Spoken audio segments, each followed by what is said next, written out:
Being nice to a narcissist doesn't make you noble. It makes you predictable. And the most dangerous thing you can be to someone who manipulates for power is predictable. Because once they know you'll always respond with kindness, with softness, with one more chance, they stop respecting you. That's the part nobody wants to hear. You think kindness is strength? You were taught to believe that being the bigger person means staying calm, staying soft, staying patient, even when someone is tearing you apart piece by piece. But here's the truth. Narcissists don't respect your patience. They feed on it. They interpret your silence as submission, your forgiveness as weakness, your empathy as permission. You're not dealing with someone who sees relationships as mutual. You're dealing with someone who treats every conversation, every emotion, every moment of connection as a transaction, a chance to win, a chance to control, a chance to rewrite the story in their favor. And when you continue to be nice, when you smile through the manipulation, when you extend compassion after they've gaslit you into confusion, what you're doing is reinforcing their delusion that you'll never leave, that no matter how bad it gets, you'll always come back. That's not healing, that's programming. You think you're being the bigger person, but ask yourself this: bigger than what? Bigger than someone who doesn't value your truth? Bigger than someone who uses your loyalty as leverage? Bigger than someone who refuses to take responsibility? You're not being bigger, you're being used, because a narcissist doesn't want peace, they want compliance. And your kindness makes them comfortable, comfortable enough to keep lying, comfortable enough to keep crossing boundaries, comfortable enough to keep wounding you while pretending it's your fault. Every time you give them another chance without change, you teach them that you will protect their ego before you protect your own peace, that you will bend before they even ask, that you will clean up their messes just to keep things from falling apart. But listen carefully. If someone can only stay in your life by stepping on your boundaries, let it fall apart. Let it break, because what you're really preserving isn't love. It's the illusion of connection. And the longer you stay nice in the face of manipulation, the more you abandon yourself to keep someone else comfortable in their dysfunction. Let's be clear, empathy is a gift, but empathy without protection is a setup. It's how manipulators worm their way into your inner world and rearrange it so subtly, you think you're the problem. That's what narcissists are good at. They don't just hurt you. They make you believe that you deserved it, that your reactions are overreactions, that your boundaries are betrayal, and that your pain is proof that you're the toxic one. So when you show up with kindness, trying to heal the dysfunction, trying to calm the chaos, all they see is that they still have control. They don't have to change because you're still available. Stop being emotionally available to people who study your empathy like a weapon manual. You're not responsible for fixing someone who refuses to admit they're broken. You're not obligated to stand in the fire just because you love the person holding the match. There is no prize for endurance in toxic relationships. There is no medal for sacrificing yourself to keep the peace. There is only the slow erosion of your self-worth, until one day you wake up and you don't even recognize your own reflection, only the version of you they created. And that version of you, that nice, forgiving, always understanding version, that's who they want to keep, because that version doesn't fight back. That version doesn't say no. That version stays no matter what. That's not love. That's emotional slavery. And it ends the moment you stop being predictable. The moment you stop being nice for the sake of harmony. The moment you say no more access, not with rage, not with revenge, just with certainty. Because the most terrifying thing you can do to a narcissist is not scream or cry, or try to prove them wrong. It's to go quiet, to walk away, to reclaim your identity and stop explaining yourself to someone who was never listening in the first place. That's power, that's clarity, that's how you end the cycle. So stop being nice to someone who only loves the parts of you they can use. Be direct, be sharp, be done, because you don't owe your softness to someone who's been feeding on it. You owe yourself your freedom, and it starts now. The moment you find yourself trapped in a relationship with a narcissist, you have to understand you are not in a relationship in the traditional sense. You are inside a cycle, a behavioral pattern, a psychological operation designed to condition you into compliance, and the most dangerous part is how subtle it is at the beginning. The narcissist doesn't come in looking like a villain, they come in like a fantasy, charming, attentive, magnetic. They mirror your values, your language, your dreams, and that's the first trap, the idealization phase. It feels like love, but it's really data collection. They're studying you, learning what you need, what you want, what you're insecure about.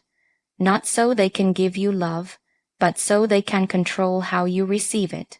Once they know what gets to you emotionally, the second phase begins, devaluation, and it doesn't happen with a blow. It happens in drops, small criticisms, subtle comparisons, shifting blame, passive digs disguised as jokes.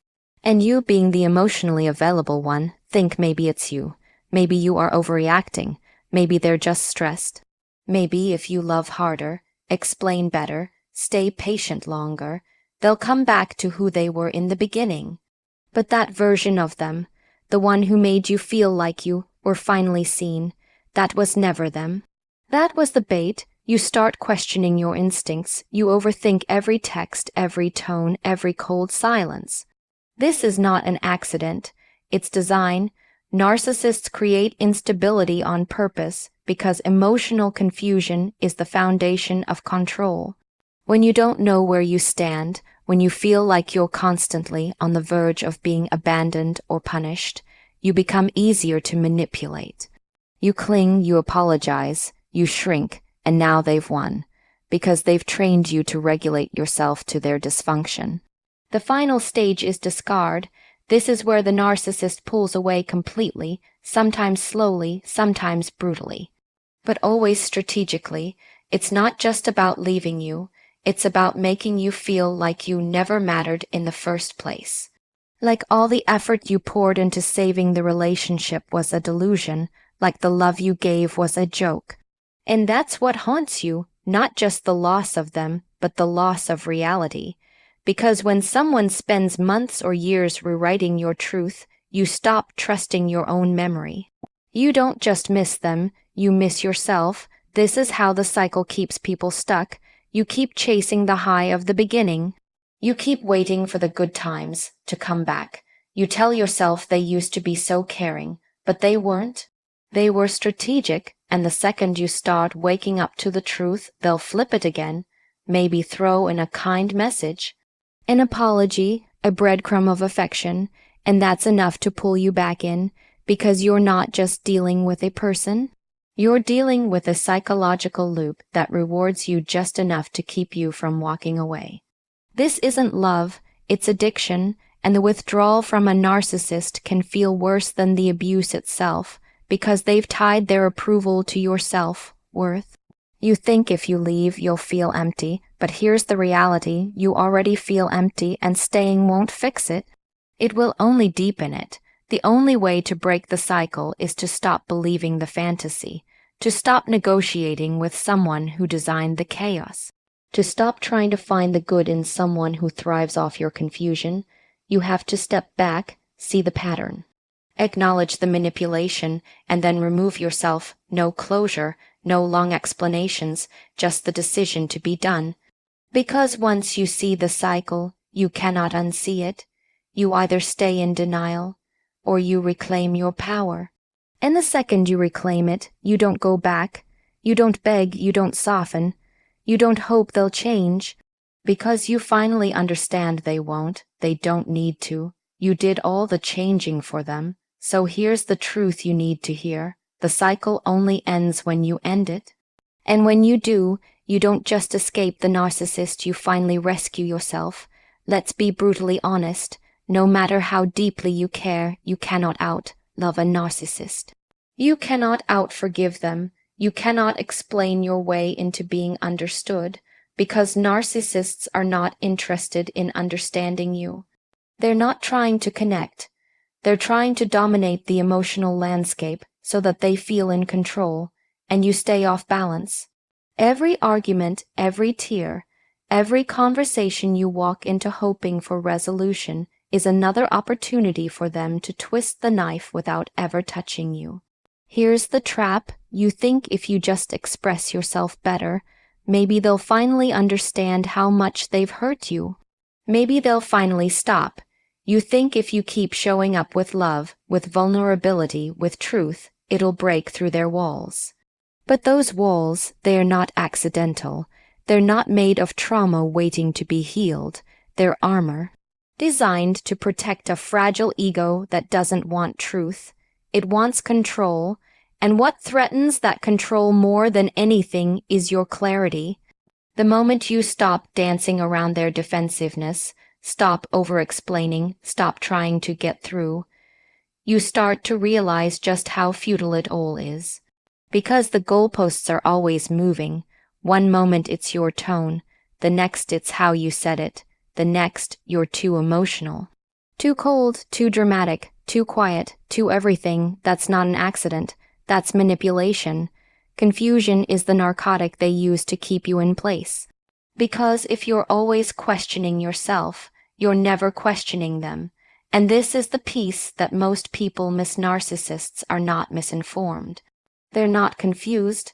They're strategic. They know what they're doing. The silent treatment isn't a communication issue. It's a punishment. The backhanded compliments aren't awkwardness. They're dominance wrapped in subtlety. The blame shifting isn't a misunderstanding. It's intentional erosion. Their behavior isn't random. It's calculated. So when you show up with kindness, hoping to break the cycle, hoping to fix things with love, you're not changing anything. You're feeding the cycle. You're reinforcing their belief that no matter what they do, you'll always return. That your empathy is predictable, that your forgiveness is infinite, and they will ride that belief until there's nothing left of you. This is where you have to get uncomfortably honest with yourself. Are you trying to love them into healing, or are you trying to prove you're worthy of being treated right? Because if you're constantly showing up hoping they'll see your value, you've already handed over your power. And a narcissist doesn't value what's given freely. They only chase what they think they can't have. That's why when you set boundaries, they panic, not because they care, but because they're losing control over the one thing they thought they owned, your emotional access. The hardest truth to accept is this: you can't save someone who doesn't think they're the problem. You can't repair a dynamic where only one person is doing the emotional labor. And you cannot build a future with someone who only sees your love as leverage. This isn't about hate. This is about recognition. You have to see the pattern for what it is and refuse to keep playing your part in it. You want the cycle to stop. Then you stop hoping your empathy will rewrite their behavior. You stop believing your love will convince them to grow.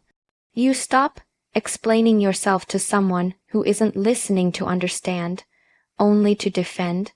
Because if you keep showing up in conversations that go nowhere, if you keep offering grace to someone who weaponizes it, you're not being loyal, you're being conditioned. You don't need to yell, you don't need to convince, you don't even need them to admit they were wrong. All you need is to decide you're done handing your strength to someone who only values it when it benefits them. That is the shift, and once you make it, everything changes, because narcissists don't respond to kindness. They respond to consequences, so give them one they never saw coming, your absence, not out of spite, but out of self-respect, because there's nothing left to explain to someone who was never interested in hearing you to begin with. Detachment is not coldness, it's not cruelty, it's not giving up. Detachment is clarity. It's the decision to stop bleeding for someone who cuts you and then makes you apologize for staining the floor. When you're dealing with a narcissist, reacting is exactly what they want. Your emotion is their fuel. Your outrage, your tears, your desperate explanations, they're not wasted on a narcissist. They're consumed. That's their power source, and the more you react, the more they know they still have you, hooked, controlled, predictable.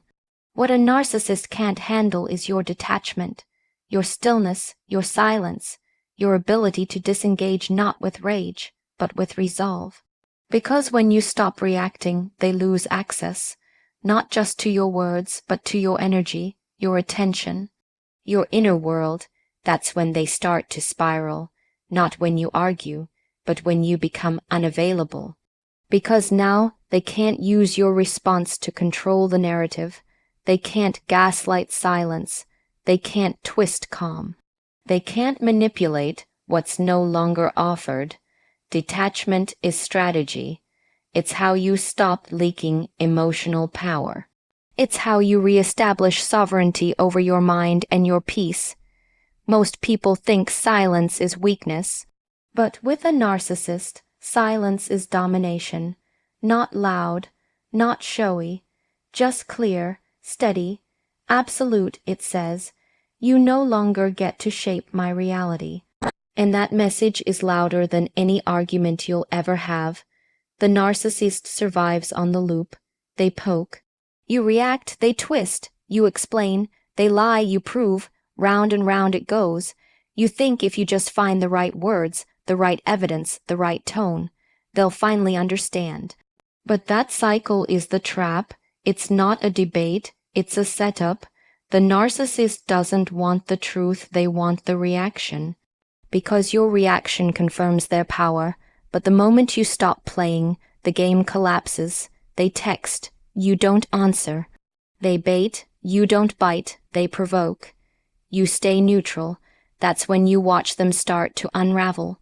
Because the one thing a narcissist can't tolerate is no longer being the center of your psychological universe. Detachment doesn't mean you don't feel.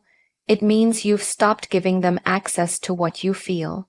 You don't show them your wounds. You don't explain your pain. You don't invite them into your emotional house and hand them the keys. You reinforce the walls, you lock the doors, and you guard your peace like it's sacred, because it is. You've been trained to think that keeping someone close, no matter how much they damage you, is loyalty. It's not. That's self-abandonment, and detachment is the antidote, and don't confuse detachment with avoidance. Avoidance is fear-based, detachment is intentional. It's saying, I know who you are now, and I know what I need to be safe. It's refusing to explain your value, refusing to justify your boundaries, refusing to dance with dysfunction just to avoid feeling alone. Because here's the truth, being alone is not the worst thing. Being surrounded by manipulation while pretending you're okay, that's the real prison. So you detach, you shift from reacting to observing, from defending to discerning. You start recognizing the difference between someone who's challenging you to grow and someone who's gaslighting you into submission. And you act accordingly, without warning, without permission. You reclaim your time, your mind, and your emotional bandwidths. And you make one thing clear. Access to you is earned, not begged, not stolen, earned. Because a narcissist doesn't collapse when you fight them. They collapse when they can no longer find themselves in you. When they search for the reaction and it's not there. When they poke and you don't move. When they call and you don't respond. That's when they feel the void.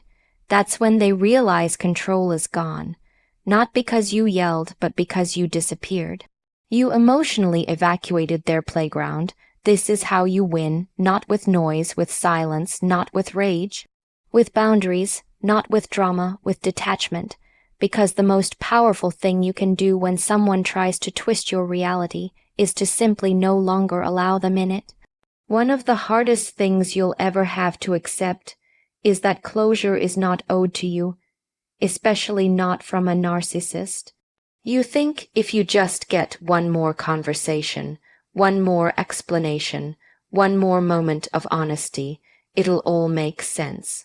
That somehow, if they just see how much you cared, if they just hear how much it hurt, they'll own it. But they won't, because narcissists don't see closure the way you do. To them, closure is not an ending, it's another opportunity, another doorway back into your mind, another chance to manipulate the narrative. While you're looking for peace, they're looking for control. That's why every time you go back for one last talk, you leave even more confused, more gutted, more broken than you were before. Because they didn't come to close the chapter, they came to reopen the wound, and you walked in unguarded, thinking this time might be different.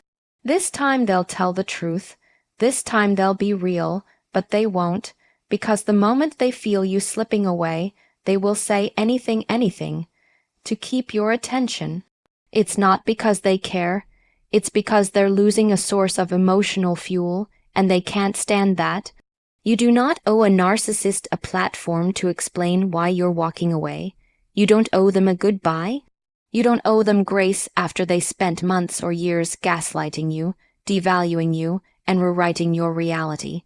The need for closure is human, but it becomes dangerous when it keeps you tethered to someone who built their self-worth on destroying yours.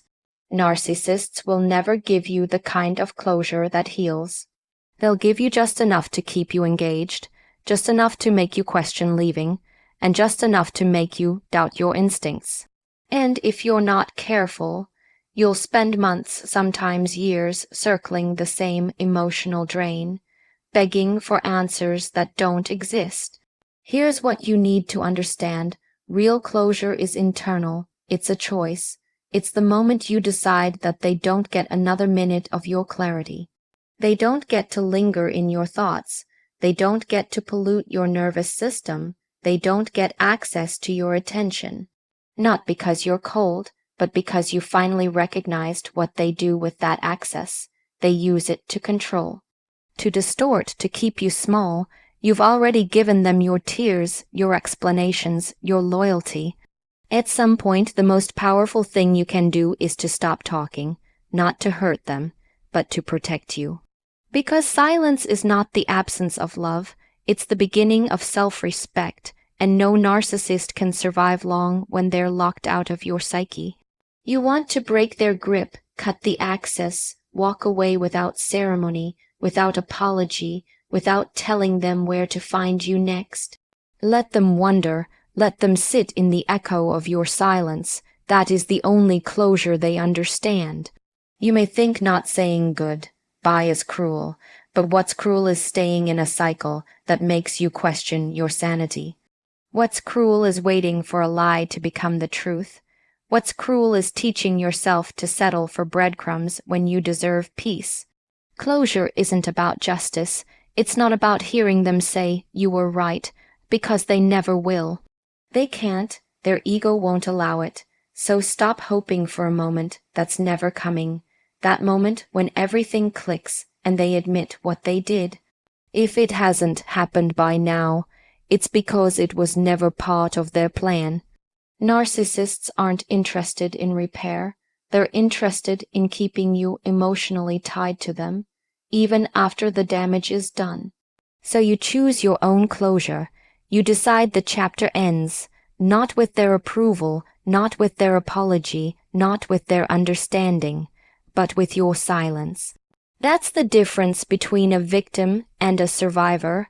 A victim waits for permission. A survivor walks without warning, because sometimes the most healing goodbye is the one you never say out loud. The narcissist never expects you to leave. Not really. They expect you to threaten it, to say you're done, to pack your emotional bags, but eventually come back. Because that's the cycle. You walk away, they bait you with false remorse, and you come back hoping this time will be different. They don't panic when you raise your voice. They've heard it before. They don't flinch when you cry. They've seen those tears and used them against you. What truly breaks them isn't your anger. It's your absence. It's when they reach for the control they once had, and suddenly you're not there. Not emotionally, not energetically, not psychologically. They're shouting into a void that no longer echoes back. That's when the power shifts.